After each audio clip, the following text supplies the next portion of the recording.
Good morning, students. Today we are going to study about the remaining part of lesson number 15, Economic Development. The points to be discussed in this video are the structure of Indian economy, factors of production, distribution of factors or allocation of resources. Structure of Indian economy. Various occupations and economic activities are classified into three sections. Occupation means jobs. Economic activities, yesterday you have studied earning or spending money for the exchange of commodities or services. That means doing certain type of activities to earn money is called economic activities. So various occupations and economic activities are classified into three sectors. First one is a primary sector, second one is a secondary sector, third one is a service sector. So various occupations and economic activities are classified into how many sections? Three sections. Which are they? Primary sector, secondary sector and a service sector.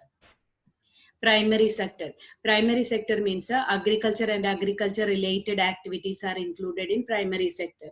For example, cattle rearing means domesticating the animals, fishing. Then poultry farm. Poultry farm means rearing that hen and it's a chicken. Then collection of forest products, collecting different products from the forest. Then mining. Then collecting raw metals, they are included in primary sector. So which are the activities included in primary sector? Agriculture and agriculture related activities like cattle rearing, fishing, poultry farming, collection of forest products, that mining, removing raw metals, etc. Then second one is a secondary sector. Secondary sector means that anything which is making with the help of machines. Industry and industrial related activities are included in secondary sector. For example, that are making that for example, small and large scale industries. Small scale industries, they are working with without the help of machines. Large scale industries, they are making use of a large machines. Then construction, making buildings. Electricity, gas and water supply. Then electricity, water supply, they are included in this sector. And it also includes industries producing from small pin to gigantic machines. So which activities are included in secondary sector? Industry and industrial related activities like small and large scale industries, construction, electricity, gas and water supply. And it also includes industries producing small pin to gigantic machines. Gigantic means a very huge machines. Then service sector. Service sector includes some activities which provides services, and different types of services, they are included in this sector. Services like trade, communication, airways, education, health, banking, tourism are included in this sector. So how many types of activities are there? Three types of activities are there. Occupations and economic activities are classified into how many? Three. Which are they? Primary sector, secondary sector and service sector. Which activities are included in primary sector?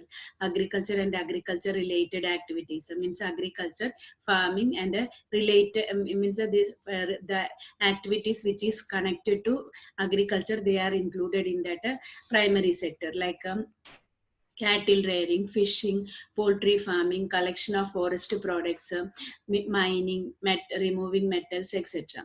Then secondary sector. Industry and industrial related activities are included in secondary sector. For example, small and large scale industries, construction, electricity, gas and water supply, etc. And it also includes industries producing from small pins to gigantic machines. Then service sector. Different types of services are included in this sector. This sector is also known as a tertiary sector, and it provides services to the people. For example, trade, communication, airways, education, then health, banking, tourism, etc. Then in order to production means that now next topic I am going to explain is about factors of production. Production means making something new by using that raw materials. So in order to produce anything, that four things are required. They are called four factors of production. For example, why these things are produced? In order to satisfy the needs of man. So what is the meaning of factors of production? to produce something, certain things are necessary, and generally we are calling as a raw materials. So the things which are used for production is called the factors of production. So how many factors of production are there? Which are they? There are 4 factors of production. They are land, capital, labor, and entrepreneurship. Land is the natural factor of production. That means it is available from the nature. Different types of things which are available from nature and which are useful for production. Final things are produced. That is called a means that is a land. And land means not only that means a land. It also includes a forest, rivers, mountains, minerals, metals, etc. So how many factors of production are there? There are 4 factors of production. Which are the 4 factors of production? Land, capital, labor, and entrepreneurship. Land, it is a natural factor of production, and different things which are available from the nature and which are useful for production are called land. It also includes forest, rivers, mountains, then minerals present in the interior of the earth, metals, etc. They are also included in that land. Then second one is a capital. Capital means a man-made instrument. That means those things which are made by man and which is helpful in production process. That money, for example, it is made by man and it is very much helpful for the production process. And that means instrument, machines, then tools, houses. They are all examples of that assets, then property, investment. They are all examples of a capital. So what is meant by capital? Man-made instrument which are helpful in production process are called capital. Which are the things also? It includes instruments, tools, houses, property, assets, investment, etc. Then third important factor of production is labor. Labor means a mental or physical work done with an aim to obtain money. For example, man is doing that mental work, that accountant, officers, etc. They are doing mental work. Physical work means porters, weavers, etc. With their hands and legs, they are doing their work. That is called a physical work. And why they are doing the work? In order to earn the money. So that it means a person who is doing that labor is called a laborer. So what is a labor? That mental or physical work done with an aim to obtain monetary gain. Monetary gain means they are doing the work in order to earn the money. It is means a labor is a living factor of production. Means move from one place to another. It has a mobility. Work of laborers, workers, artisans, etc. are the examples of a labor. So what is meant by labor? Mental or physical work done with an aim to obtain monetary gain, and which is the living factor of production, labor. And which are the examples of work of laborers, workers, artisans, etc. Now fourth factor of production is entrepreneurship. Means a person. Entrepreneurship means the person who is combining all the 3 factors of production, arranging 3 factors of production: land, labor, capital, and he is making that production process possible. That person is called an entrepreneur. Generally we are saying that owners of the factories, and the process of coordinating all these 3 factors of production for profit. By he is arranging all these land maybe in at one place, another one place, laborer maybe at other places, then capital maybe at another places. Then he is arranging all these factors, coordinating all these factors, and make that production possible. That process is called entrepreneurship. That person who arranges or coordinates all these 3 factors, he is called the entrepreneur. So how many factors of production are there? That 4 factors of production are there. Which are they? Land, capital, labor, and entrepreneur. What is a land? That it is available from the nature. It is a natural factor of production, and it includes anything which is available from the nature, and which is useful for production is called land. For example, forest, rivers, mountains, minerals, metals, etc. Then second one is that capital.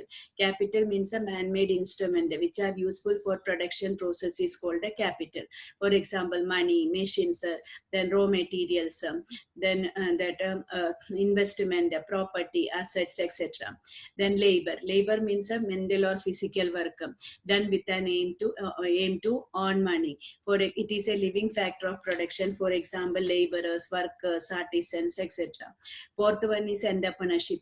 Who is an entrepreneur? A person who arranges or coordinates all the three factors like land, labor, capital for production process is called entrepreneur. And that process is called a process of coordinating land, capital, labor for production process is called entrepreneurship. Then distribution of that factors of production, allocation of resources. That human wants are unlimited. We know now that our wants are unlimited.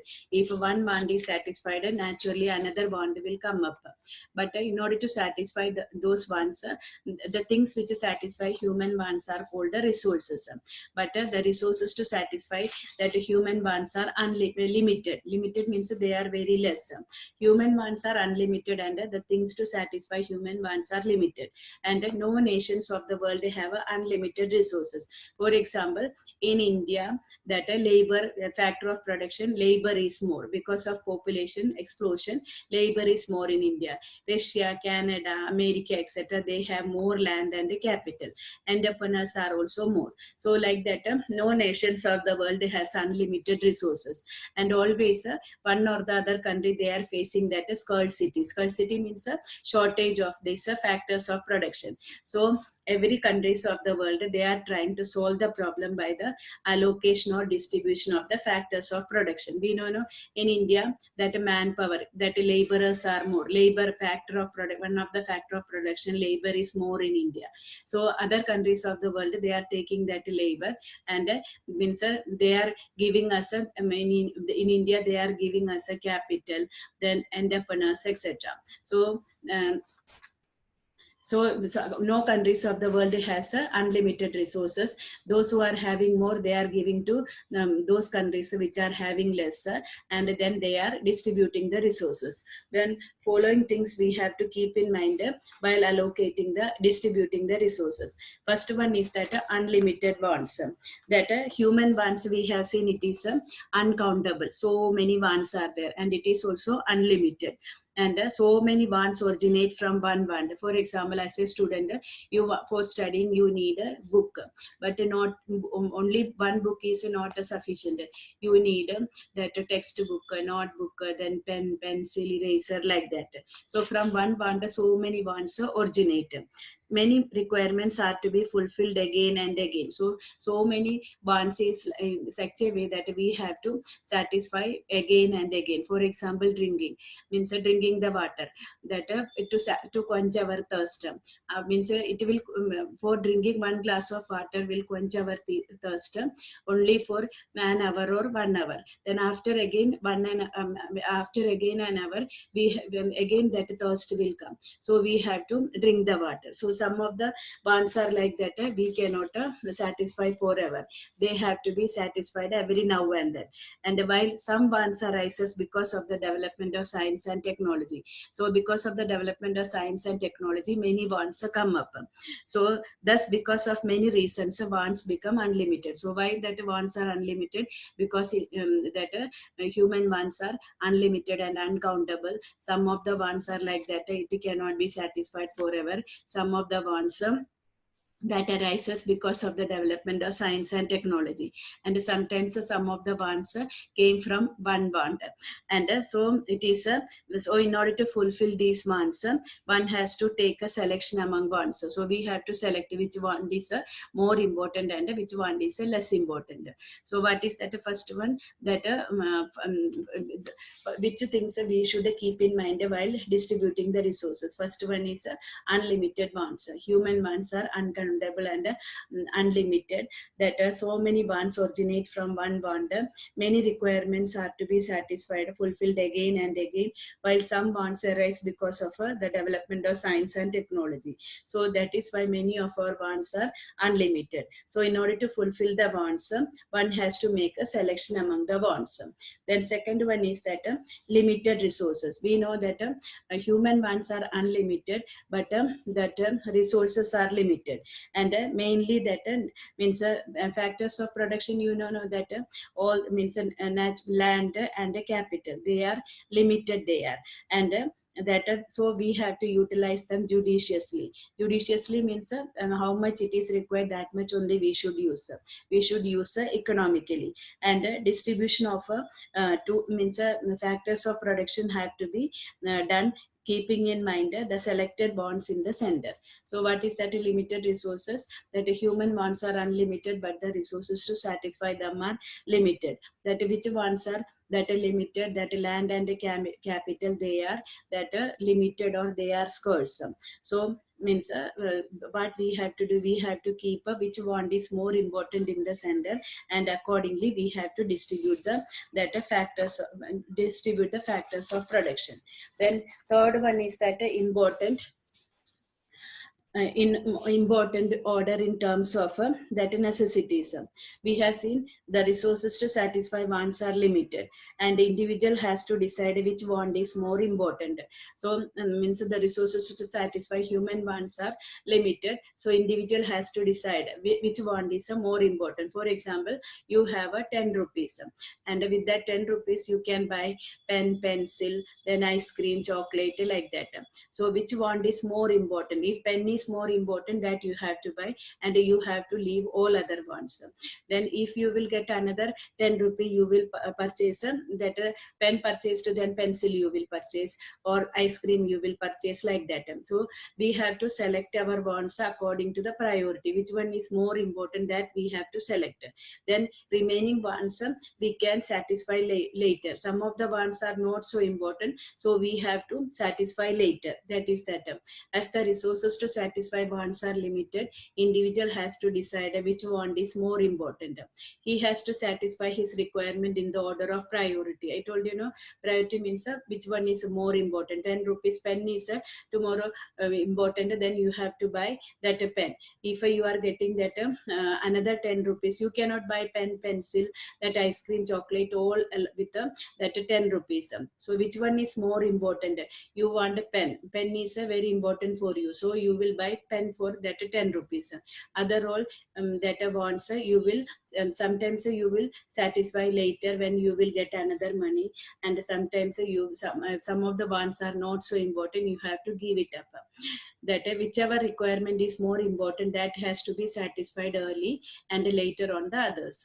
Then fourth one, alternative use of resources. That means almost all the resources, they have alternative uses.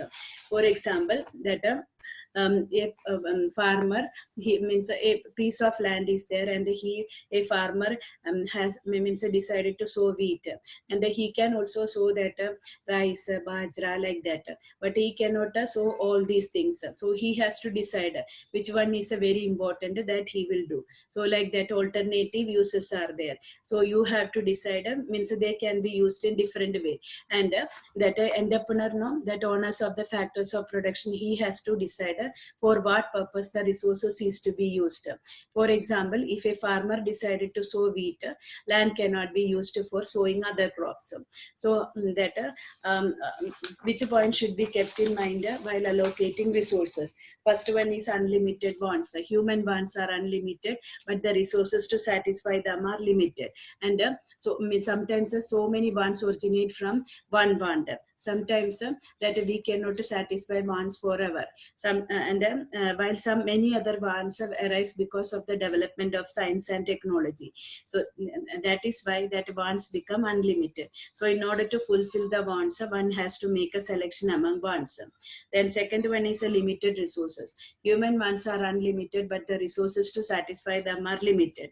And which resources are limited? Land and capital are limited. So that we have to, so what we have to do, we have to use them judiciously. Judiciously means economically. We have to decide we have to use how much it is essential. We should not waste it, and the distribution of tools has to be done keeping that selected wants in the center. Then third one is important in order, important order in terms of a necessities.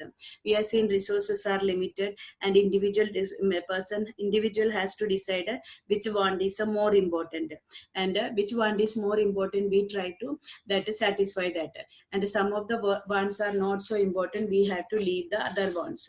Then alternative use of resources. The resources have alternative uses. Alternative means if it is not used for this thing, for another purpose it can be used.